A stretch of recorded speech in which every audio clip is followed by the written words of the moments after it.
Σε αυτό το βίντεο θα ήθελα να σας δείξω πως γίνεται η απλή σειραφή της ρήξης του στροφικού πετάλου. Πρόκειται για δεξιόν όμον και βρισκόμαστε ήδη στον υπακρομιακό χώρο. Η οπτική μας βρίσκεται στην οπίστια πύλη εισόδου. Και εδώ διενεργούμε την ακρομιοπλαστική μας. Εδώ έχουμε τελειώσει την ακρομιοπλαστική μας. Και εδώ βλέπουμε τη ρήξη του στροφικού πετάλου. Εδώ παρασκευάζουμε το οστού μας. Να τη ρήξη μας εδώ.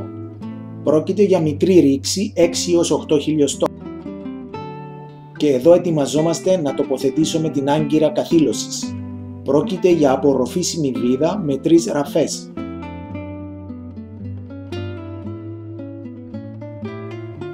Εδώ βλέπουμε τη βίδα μας η οποία τοποθετείται στο οστούν.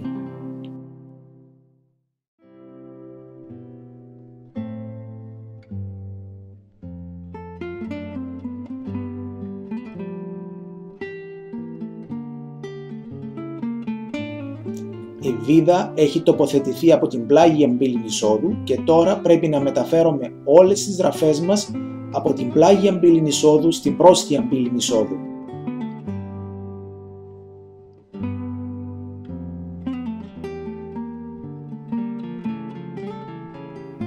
Ακολούθως θα πάρουμε μία-μία τις ραφές από την πρόστια πύλη εισόδου στην έξω πύλη εισόδου.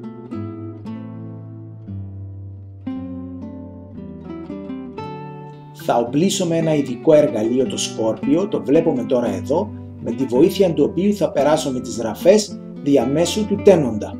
Ήδη το βλέπουμε τώρα. Συνεχίζεται η ίδια διαδικασία και περνούμε τη δεύτερη μας ραφή σε αυτό το σημείο και εδώ θα περάσουμε την τρίτη μας ραφή.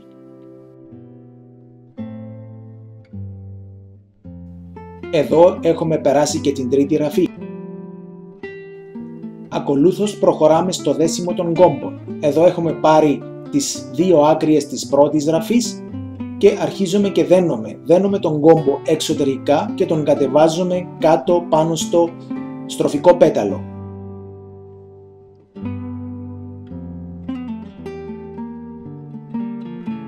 Δένουμε αρκετούς κόμπους έτσι ώστε να είναι σταθερή η συγκράτησή μας.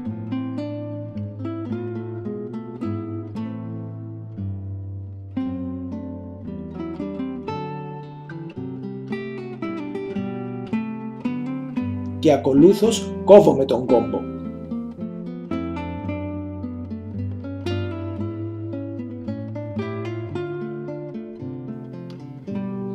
Το επόμενο βήμα είναι το δέσιμο της δεύτερης ραφής, όπου ακολουθείται η ίδια διαδικασία.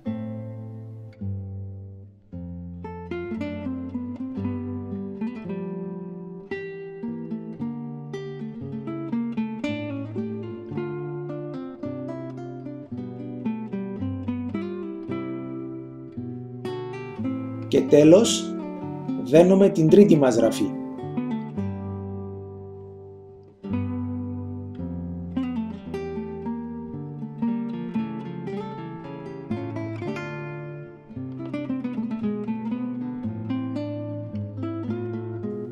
Και εδώ είναι το τελικό αποτέλεσμα, βλέποντας το από την πλάγια πύλη εισόδου.